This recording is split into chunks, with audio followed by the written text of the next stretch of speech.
Nessa primeira parte do nosso encontro, eu vou pedir para que vocês falem um pouco sobre a experiência que tem nessa área de mobilização, a importância da comunicação nessa área, aquilo que tem feito, e como é que vocês estão enxergando a participação do Brasil e da América Latina no White Pencil.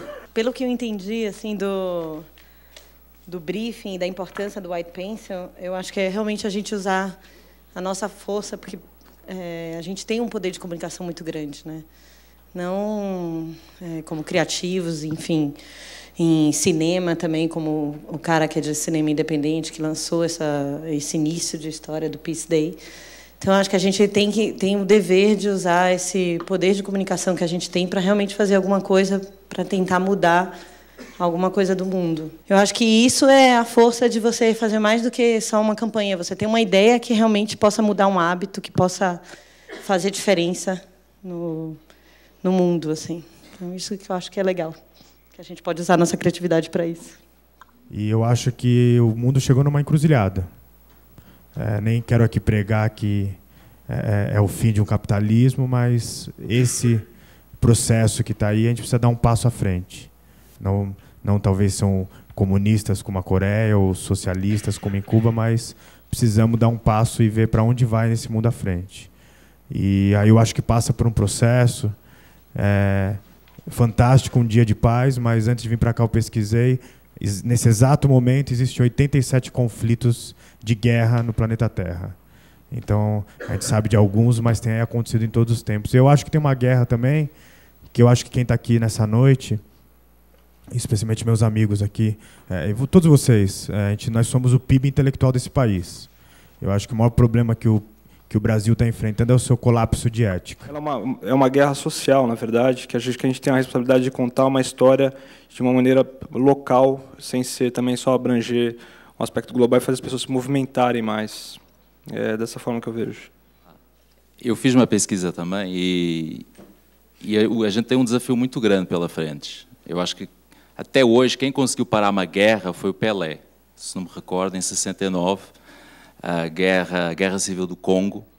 E ele teve esse dom. No fundo, vocês têm que ser melhores que o Pelé. Então, acho que o desafio já começa bem alto. Não adianta nada, a gente não vai ter ambição aqui que a gente vai conseguir parar uma guerra no dia 21 de setembro. A gente vai conseguir fazer com que as pessoas, toda essa população, 2 bilhões de pessoas, como ele muito bem falou aqui, se as 2 bilhões de pessoas estiverem motivadas, engajadas para fazer alguma coisa acontecer no dia 21 de setembro, aí sim as coisas começam a andar, né?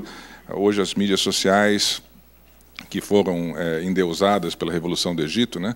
Todo o Ocidente ficou absolutamente maravilhado com o que aconteceu no Egito e a capacidade que as mídias sociais tinham de realmente mudar as coisas no país. Quando aconteceu na Inglaterra, começaram a pensar já em cortar as mídias sociais de uma maneira muito rápida. Então, eu acho que é fogo de palha, na savana, né? Jogar gasolina no meio de uma terra seca, pega fogo muito rápido. Agora, o como é o mais difícil. Como fazer isso e como chegar lá. Pelo briefing está muito claro, fazer uma campanha ou algum movimento que consiga convencer 2 bilhões de pessoas que dia 21 de setembro é um dia importantíssimo para a humanidade, quando as pessoas têm que parar de se guerrear, seja no dia a dia entre vizinhos, seja um assaltante no restaurante aqui do lado, ou seja numa guerra como está acontecendo hoje, ou com a fome, que é impedida de ser combatida por uma guerra que existe estupidamente na Somália já há muitos anos e ninguém fala nada a respeito. Acho que na primeira aula que a gente tem, quando a gente está numa faculdade de publicidade e propaganda, é a diferença entre publicidade e propaganda.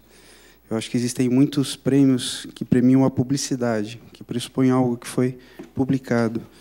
E aqui a gente tem uma chance de olhar mais para esse outro lado, que é a coisa da propaganda, de você propagar uma ideia, um conceito, enfim. E nisso o briefing é muito feliz, o tema é muito bacana, e eu acho que ver isso chegar aqui no Brasil é muito legal.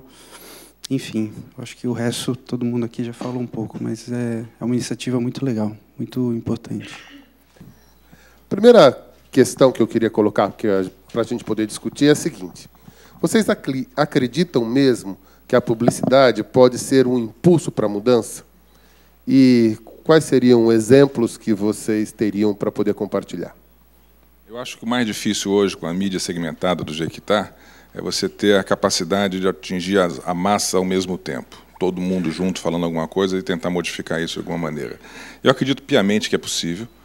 A gente tem exemplos aqui de como as campanhas contra o cigarro nos Estados Unidos, como acabaram desmistificando o ato de fumar com uma coisa charmosa, interessante, que os astros de Hollywood faziam, né? Tinham dois movimentos aí. Primeiro, o movimento para fazer as pessoas fumarem, que era muito simples. Você colocava todo mundo em Hollywood fumando, os caras mais bacanas fumavam, as atrizes mais legais fumavam. Então, você criava aquele modelo de acompanhamento. Depois, você fez a campanha ao contrário, né? Você demonizar o cigarro e demonizar o cigarro como algo cruel. E hoje, nos Estados Unidos, se alguma pessoa acende um cigarro na frente de uma criança de 10, 12 anos, ou mesmo de 5 anos, ela é demonizada imediatamente com uma coisa pavorosa. Isso foi feito através de comunicação, várias agências participaram disso. Ao mesmo tempo, tem campanhas contra as drogas que nunca funcionaram, porque parece que o cigarro foi mais fácil demonizar do que as drogas. Campanhas e campanhas foram feitas nos Estados Unidos, no Brasil, contra as drogas, e isso não tem feito uma grande diferença. Então, existem vários exemplos de como a comunicação pode fazer, como a propaganda pode fazer isso. Eu acho que foi colocado aqui como publicidade e propaganda, eu concordo com isso. Se nós estudarmos a comunicação, a gente vai ver que todas as guerras foram motivadas pela propaganda ou pela comunicação em si, que você consegue criar um inimigo, e quando você cria um inimigo, você cria a necessidade de combater esse inimigo. Então, a comunicação é muito poderosa, nossa arma aqui é absurda, a gente pode usá-la para tentar salvar o planeta ou para vender um refrigerante. Depende da maneira como a gente usa, ela funciona dos dois jeitos, né? Vocês acham que existe uma pressão para que as agências adotem algumas práticas nesse sentido ou que desenvolvam ações de comunicação nesse sentido? Uma pressão da sociedade, os meios de comunicação acabam exigindo das agências um comportamento diferente nessa direção? Eu acho que não. Eu acho que essa pressão ela é interna, ela é individualizada. De cada funcionário da agência, volta e meia aparece alguém com algum projeto, alguma coisa que a agência abraça ou não. Não é uma pressão de fora, é uma pressão interna de cada um. E aí isso dentro da agência ela vai sozinho, né? Ninguém está fazendo por culpa, a gente faz por necessidade, por engajamento mesmo. Falando de anunciantes também, acho que há existe uma pressão social para você ter um discurso politicamente correto e para você apoiar causas sociais. O que existe hoje também, o que é bacana, é que o consumidor ele é muito mais crítico. Então não adianta você ter um discurso vazio, cheio de clichês, se você não está fazendo alguma coisa.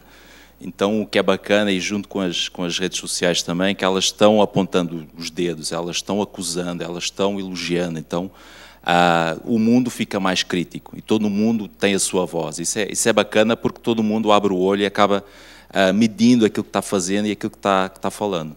Muitos das pessoas que estão aqui hoje são alunos, são universitários.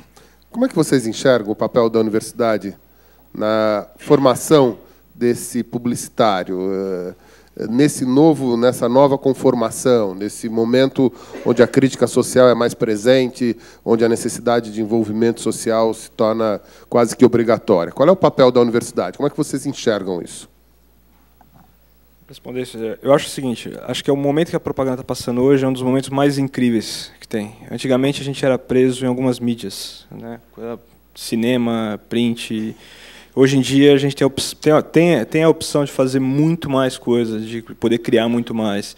Então acho que essa galera que está se formando, que vai vir aqui, ela já vai nascer teoricamente ambidestro, já sabendo mexer na web, sabendo fazer isso, enquanto a gente está aprendendo a fazer isso. Então, eu acho que a importância deles é já nascer com esse tipo de informação já dentro deles. Ela já vem mais pronta, eu acho.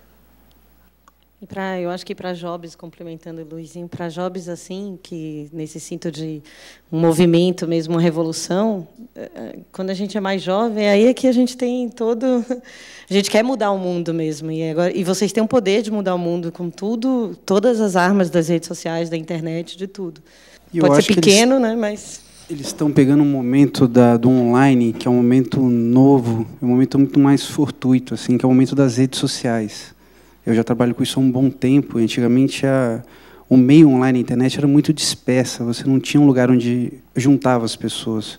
Faltava quase que uma rede Globo da internet. Hoje a gente já tem, você tem o YouTube, você tem o Twitter, você tem o Facebook. Então é muito mais fácil, muito mais rápido você mobilizar pessoas em prol de uma causa, de um conceito, o que seja.